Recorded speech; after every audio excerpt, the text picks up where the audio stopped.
What's going on, growers? It's James Prigioni coming to you live from Jersey. The food forests are looking epic, all three. I'm excited to bring you this video today to show you the progression of it, some of the fruit we're getting, and some of the blessings that are coming along with it. Let's go! Let's start things off at one of the usual angles as we get Tuck there modeling for us. About a month ago, you guys can go back and check. I showed you this food forest when it was just really early spring, looking more like a skeletal form. Now you can see how everything has just grown abundantly in such a short amount of time. The persimmons have set their fruit. Looks like they have a lot of fruit this year.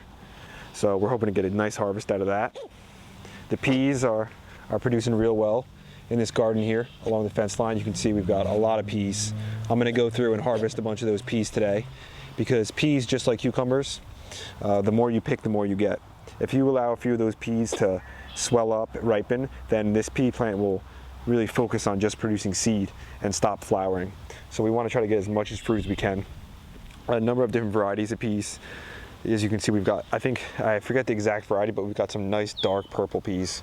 Beautiful ones here. Not only is the flower beautiful, but so is the pea. So before I take you into this food forest and give you guys more of an in-depth look, I want to bring you to the side garden, and we've got 3 food forests to look at today, so I hope you enjoy. I'm over at the side garden now, and I call this a side garden because, well, it's on the side of the house. And this food forest here specializes in berry production. So we're coming up on berry season. It's an exciting time of year, and a lot of the berries are just looking fantastic. Here we've got a Saskatoon or service berry, and this is the most fruit on it that I've ever seen, which is encouraging. That's a nice thing to see. Then we got to have some blueberries. Jersey's known for having delicious blueberries. This plant is just absolutely loaded. This is the Darrow blueberry, big blueberries. And the Almada red apple here is a red fleshed apple. It's looking very good. Again, this one has the most fruit I've ever seen on it as well. So excited to see how that will taste and to eat some red fleshed apples.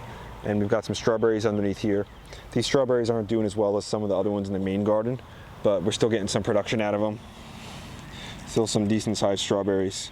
So I've got a lot of strawberries to pick today. Maybe I'll bring you along for some of that. Here we've got the boysenberry and the tayberries too. These ones, last year I had just sprawled on the ground. It was a nightmare to try to pick them. This year I've got them trellised up along fences. So I think it's gonna make it a little easier now that they're up off the ground. Some of those berries are starting to form. Those are actually a fantastic flavor as well. And I've got just a couple tomatoes sprinkled in here. These ones are just adjusting. I just put them in really recently. So the ones in the main garden are doing much better. More blueberries, as you can see here, different variety. And then this blueberry plant is loaded as well. As you can see, nice sized blueberries on those ones. Some of the tayberries and boysenberries are coming up. I'm probably gonna pull those up. I don't want them spreading too much in here. They're spiky, so I don't want them taking over. Here we've got the winesap apple, doing real well. We're spraying it with the Surround, which is just kaolin clay powder, to try to keep off some of the curculio. Even though it's not keeping them all off, you can see it's still getting bit in some areas. I think it's helping a little bit, so we're gonna continue to probably do that as the tree progresses along. More blueberries here, young cherry tree. And I need thicker wood chips, but the place that I usually get my wood chips doesn't have any at the recycling center, so I'm gonna have to wait for them to get a new load before I could fill it up here. And you can see here we've got a nice, beautiful sea of black raspberries. These ones are so delicious. So right after the strawberries, these are the next berries to ripen. Looks like we're gonna have a fantastic harvest. I cut so many back last year because they were taken over, and they just came through again. So that's nice to see, but I'm also happy that I cut some back because I didn't want to be too greedy. If I allowed them to stay as thick as they were, I think it would have just carpeted this whole area and reduced a lot of sunlight to its own berries. So this is most of the stuff on the side garden. Let me take you into the main food forest now. You'll notice in the videos, I often call this food forest or this garden a system, because that's what we're looking to do. We're looking to create or design a system that works and serves us. Another way to look at it is we're creating like a living biological machine with all different components. For instance, we're taking things like, say, cilantro or strawberries and plugging them in this machine to serve functions for the overall system to help take care of it, but also give us the function back of food, or even drawing in pollinators, planting things like Echinaceas, you know, it's a flower that's going to look beautiful, it's going to bring in pollinators, but it's also going to be a medicinal for us. So the idea is to try to get multiple functions out of things and to look at it from a whole systems perspective, as opposed to just looking at it individual little fragments of things. Over here, looking into the main food forest now, you can see it's taking on that true forest feel. When I'm in here, it doesn't feel like I'm in a suburban environment. It feels like I'm in a whole separate entity, a separate place. The bees are working on the raspberries, but I wanted to show you some of these gooseberries first. This is gonna be our biggest harvest by far ever. These gooseberries are looking fantastic, just absolutely loaded. And these berries are pretty good size, these gooseberries, as you can see.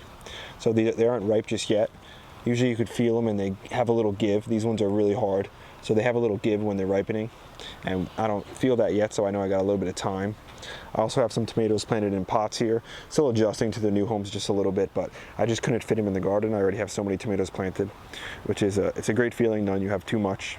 I try not to be greedy, but I always plant extra. And you can see the bumblebees working on the raspberries. And these are the yellow raspberries. Looks like we got a nice early one up there. So berry season is really, really coming in strong this year. I'm so excited for it. So the first raspberry, it's nice to see. These are Everbearing Raspberries. So I didn't cut them to the ground, so we'll get the double harvest this year. Right behind the raspberries, you'll notice Blackberries. Those ones are flowering too. So we have so many different varieties of berries planted that there's always a succession of more. There's always the next berry, there's always the next variety. In this section here, we've got a little bit of weeds coming up. You'll notice we've got some carrots here that are going to seed, which is, you know, I love to see because these have that umbrella-shaped flowers, so they bring in a lot of good pollinators. As you can see, the flower structure of the carrot, it's going to open up like the umbrella, just like the yarrow does, which we have back there, and also some dill, which I'll show you in a little bit. Above that, we've got some apples growing, doing nicely. We've got the kaolin clay, the surround spray on that as well. And you can spray that stuff up to the day you eat it, so it's not toxic or anything. It's organic. Here we've got some grapes. This is the Concord grape. The flowers on the grapes are just starting to open, as you can see in there. So hoping for a good harvest on this one. Maybe make some jelly and stuff. And then we look straight above that, and we've got some beautiful looking peaches. This thing is loaded this year, so that's an encouraging sign. And if you guys go back and you'll see how much I pruned this thing. I think some of you guys are thinking, man, he's not going to get any fruit, prune it like that. But you can see this thing is still absolutely loaded. And then as we move down even more, we'll look lower, we've got the ground cover of strawberries. So we're getting a lot of strawberries now, which is one of my favorite things to eat in the garden. I always talk about that. Then there's even some mint growing up through there, which is not something I suggest you plant into the ground because it's pretty invasive, but I planted it years ago. It's always gonna be coming back now. Even some lemon balm coming through. Then as we pan up from the lemon balm, we've got the Prigioni Apple, which is doing fantastic this year. It's best year ever. And this is the apple tree from seed. It's loaded with apples, so hopefully we get a great harvest from this. These apples have a nice spritey flavor to them. Nothing like you can get in the stores because you can't get this stuff in the stores. It's one of the reasons I love growing them. And it's our own variety here.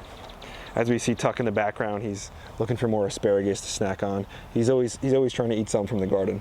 Got some onions planted underneath here years ago that they just keep coming back. And this rhubarb is pretty monstrous in size. We're gonna have to use that, maybe make some strawberry rhubarb pie. And the lemon balm just loves reseeding everywhere. I let it go though because not only is it beautiful, it smells great, and we can use it for spices and things like that. And you'll notice underneath here we've got some currants doing real well, along with some strawberries right below our pear tree. So we love planting things in groups. Some call them guilds, and the whole food forest is just one giant companion garden in a sense. That's another way to look at it. More apples over here as we got peaches next to that. Then I wanted to bring you into the back where we have some currants that are about to be ready. This Montmorency Cherry, this does this sometimes when it fruits. It loses some of its leaves. I'm not exactly sure why it does that. Something I'm gonna have to look into further. And then the apricots are just, this tree is just loaded. And hopefully I get some apricots off this one. Even with spraying it very thick, the curculio is still coming and biting a lot of the stuff. So I'll put a clip in of the curculio just coming and not biting actually. What it does is it cuts into the fruit and then lays its egg in the seed. So it doesn't have to do, I don't believe, with the fruit not being healthy. It just has to do with the curculio trying to lay its eggs in that fruit. So you'll notice one of the telltale signs is the shape of it. It's shaped like a half moon, like a crescent right there. So that's how we know we got the curculio in there. So if you're in the East Coast, this is something you're probably gonna have to be dealing with if you're growing fruit trees. Tuck says we should head over this way next to some of the currants. Wanted to show you this white currant. Here's the gold currant here. It's got some on it. Not a huge harvest, not doing as well as this white currant right here. This is one we cloned, so it's got nice sets of them, almost ripe. As you can see, we've got some more back there, doing real well. And these ones are about ripe here. So like I said, berry season is in full swing. Here, this apricot over here still is holding some apricots.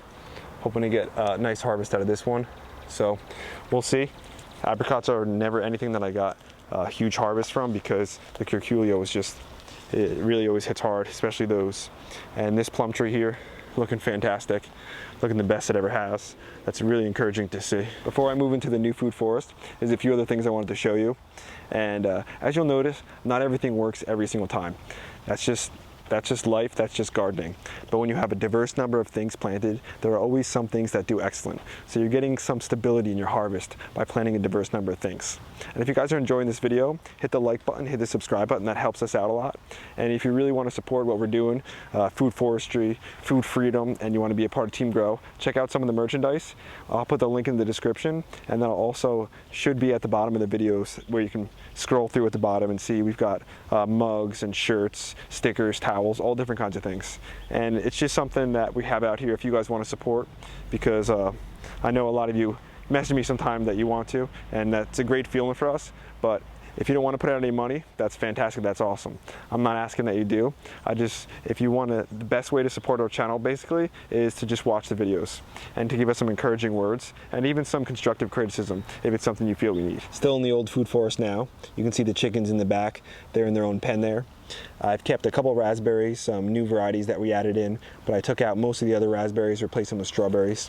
Got some lettuce coming up from seed, which is nice little gifts. It's great getting gifts from the garden. Horseradish is doing fantastic. That thing's looking monster. Have to harvest some root this year, maybe make some horseradish pickles, if that's something you guys want to see. And this is where we've got our tomatoes and stuff growing. Some kale over here too, but this is mainly our tomatoes section here. And last video I put the stakes in. We got rained out a little bit, so I didn't have time to finish. I'm gonna go through today and finish putting the stakes in and tying up our tomatoes after I get this video finished. We've got some tomatoes. I got a number of different kinds of basils still coming up here. All different varieties. Some basils I've never tried before.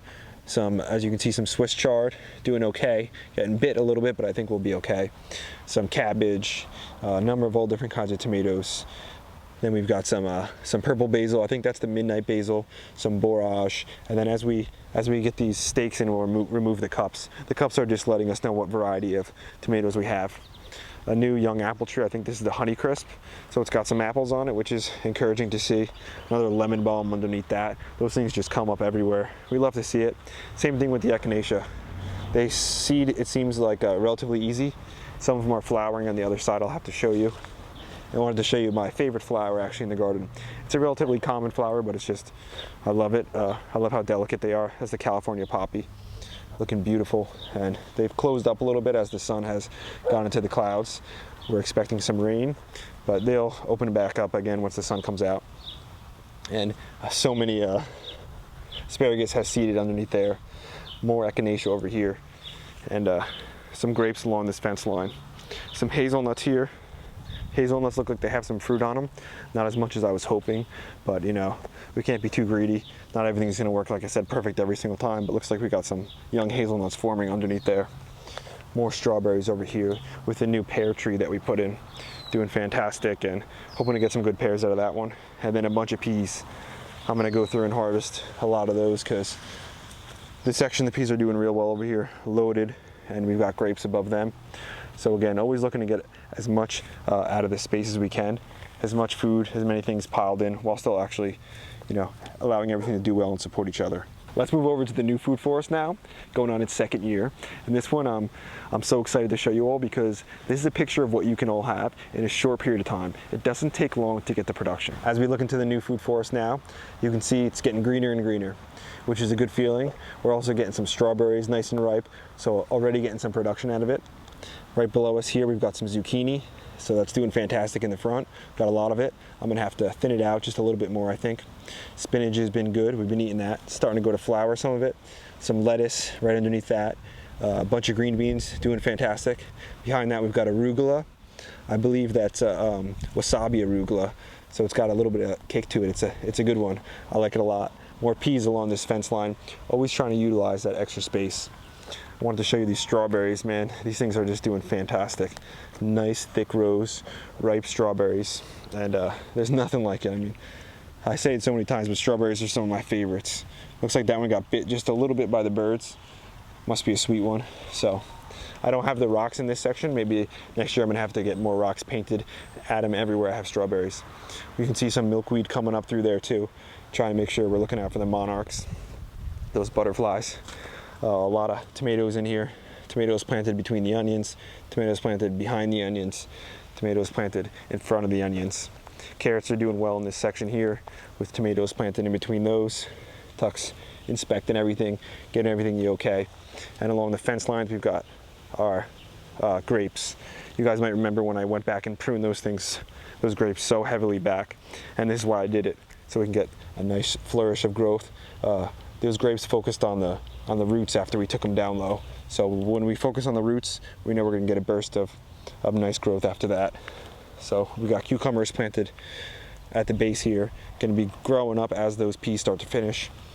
More grapes over here, more peas. Some of these peas just got eaten by the groundhog. Groundhogs were pretty adamant about staying on top of our peas this year.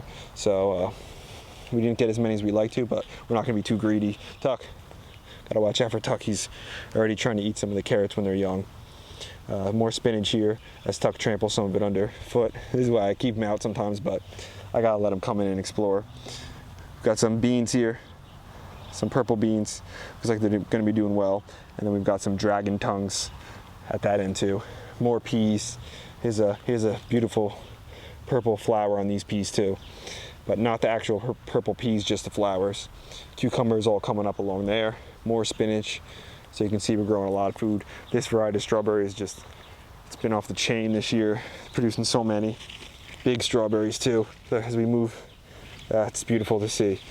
Some of these strawberries, you can see now why we removed the runners the first year, because we wanted to make sure that not only the runners, actually, sorry, we left the runners, but we removed the flowers the first year, so it would focus on expanding, so we can get a thick row of strawberries like this. And then next year, which was this year, when it fruits, we got a nice fruit set. So I'm gonna have to come out and harvest a bunch of these strawberries so we can continue to produce more and more. It's like some big ones in here too. Look at this guy. I'd love to see that. Nothing like eating fresh grown strawberries from your own backyard, hanging out with your pup. So I feel blessed and honored to be able to have this opportunity, not only to grow the food, but to share it with all of you. Hopefully inspire some of you guys to get your own stuff growing, so you can be eating some of your own fresh food, fresh strawberries, and just enjoying yourself out here as me and Tuck do. More tomatoes and stuff, and I try to keep these videos relatively short, but it's tough, so I may tack a little more on if there's something else I want to show you all. One of my favorite quotes that I always talk about when making these videos is the Bill Mollison one, that if you want organic food, you have to grow organic food. So if you want to have the best food in the world, if you want to taste it, if you want the all the benefits that come from it, you've got to get out there and get your hands dirty. It's not always going to be easy, not always going to want to do it, but you got to get out there. You got to take the first step, because when you do start to get some of the harvests, it's more rewarding than just the flavor. There's something else to it, and that's something I can't pass over into the videos. Hope I'm conveying it just a little bit for you, and encourage you guys to make sure you get out there. Don't fail if you make a mistake. Again, those mistakes, they're oftentimes the best lessons. Edison failed, what, 10,000 times with the light bulb. So this may not be as serious as inventing something as like a light bulb, but you know what, it's your own health, which I think is pretty serious. Before I let you go, I wanted to show you the new row of strawberries. This is how it started. This is how the other row started just a year ago. Just 15, 20 plants in a row, spaced out nicely, and then just going through and picking off the flowers like I did, and soon this will be a thick row just like the others. So here's this one here, that one, this tomato, the other tomato right here. These are all the tomatoes that I planted with the fish underneath it. So I think that's going to be a really fun experiment to share with you all as it progresses, and once we get to the time of harvest and stuff, and we'll be able to see, you know, if putting that fish, burying the fish underneath the tomato plant, was it worth it, or, you know, was it a waste of time? And we got more zucchinis growing in a number of different locations, squashes, all different things. I wanted to show you some of the new fruit trees. Well, here's one of the new blueberry bushes. Look at this thing. Oh, nothing like fresh blueberries. Love it. And here's some of the new peach trees. These are another one where when I first planted them, I think I dropped some people's jaws with how much I pruned them back. But this is why we did it. This is like only the second year, and we're seeing some beautiful peaches on this thing. That's encouraging to see. And all the fruit trees that we planted are excelling nicely, because we weren't afraid to take them back a little bit, to, you know, not sacrifice, but, you know, put off some of the first year's growth. People want to get fruit the first year. Sometimes you got to be patient and invest in the future of the years. Look at these strawberry here. Oh man, some monsters. And let's move over this way. I wanted to show you this new peach tree, which is doing well also. Got some peaches on it. Looks like it may have bitten a few times, but still doing pretty nice. Some new blueberries down here. Here's a later variety of blueberries. And more peach trees. We're seeing a little bit of death in the tip growth, but that should be okay. The new growth should be coming out nicely.